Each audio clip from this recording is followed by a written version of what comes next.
السلام علیکم۔ پہلا سوال یہ ہے کہ کیا اللہ رب العزت نماز پڑھتے ہیں؟ کیا اللہ رب العزت روزے رکھتے ہیں؟ کیا اللہ رب العزت حج کرتے ہیں؟ دیگر جتنی بھی عبادات ہیں کیا اللہ رب العزت کرتے ہیں؟ یقیناً اس کا جواب نفی میں ہے، لیکن ایک ایسی عبادت ہے جس کی نسبت اللہ رب العزت اپنی طرف کرتے ہیں اور ارشاد فرماتے ہیں ان اللہ وملائکتہ یصلون علی النبی، یقیناً اللہ اور اس کے فرشتے نبی کریم صلی اللہ علیہ وسلم پر درود بھیجتے ہیں۔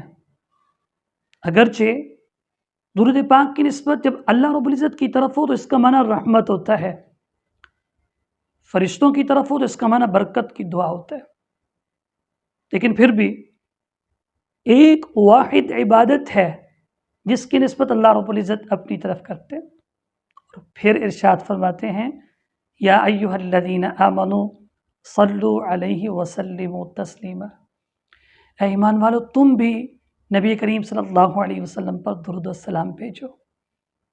دوسرا سوال، جب اللہ رب العزت نے رحمت کے دریا بہا دیے، فرشتوں نے برکت کی دعا کر دی، تو اب تو نبی کریم صلی اللہ علیہ وسلم کو ہمارے درود کی ضرورت نہیں ہے، تو پھر ہم کیوں درود بھیجتے ہیں؟ ہمارے درجات بلند ہوتے ہیں، ہم پر رحمتیں نازل ہوتی ہیں، ہماری خطائیں معاف ہوتی ہیں۔ سنن ترمذی کی حدیث مبارک ہے، حضرت ابی بن کعب رضی اللہ تعالیٰ عنہ کہتے ہیں کہ میں کثرت سے نبی کریم صلی اللہ علیہ وسلم پر درود بھیجتا تھا۔ ایک دفعہ میں نے عرض کیا یا رسول اللہ، میں اپنی دعا کا کتنا حصہ آپ پر درود بھیجوں؟ نبی کریم صلی اللہ علیہ وسلم نے فرمایا جتنا تم چاہو۔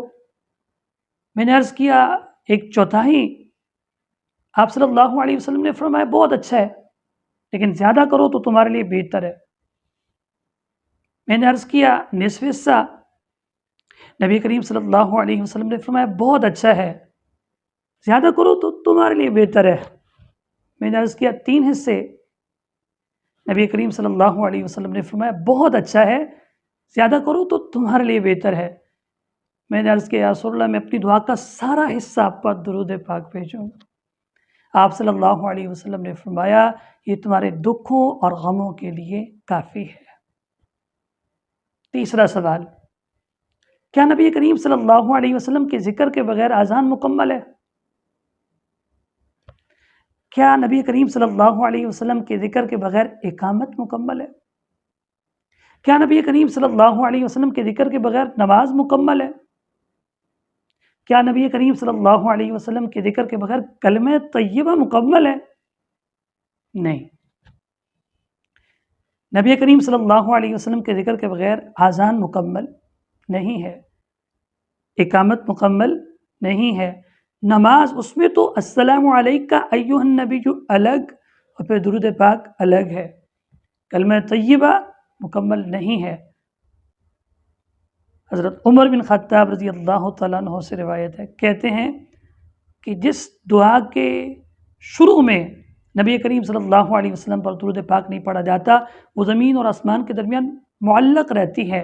جب اذان، اقامت، نماز اور کلمہ طیبہ مکمل نہیں ہے تو دعا کیسے مکمل ہو سکتی ہے؟ وہ دعا زمین اور آسمان کے درمیان معلق رہتی ہے، اور نبی کریم صلی اللہ علیہ وسلم کا حدیث مبارکہ کا مفہوم ہے کہ جس محفل اور مجلس کے شروع میں نبی کریم صلی اللہ علیہ وسلم پر درود اور اللہ کا ذکر نہیں کیا جاتا وہ محفل برکت سے خالی ہوتی ہے۔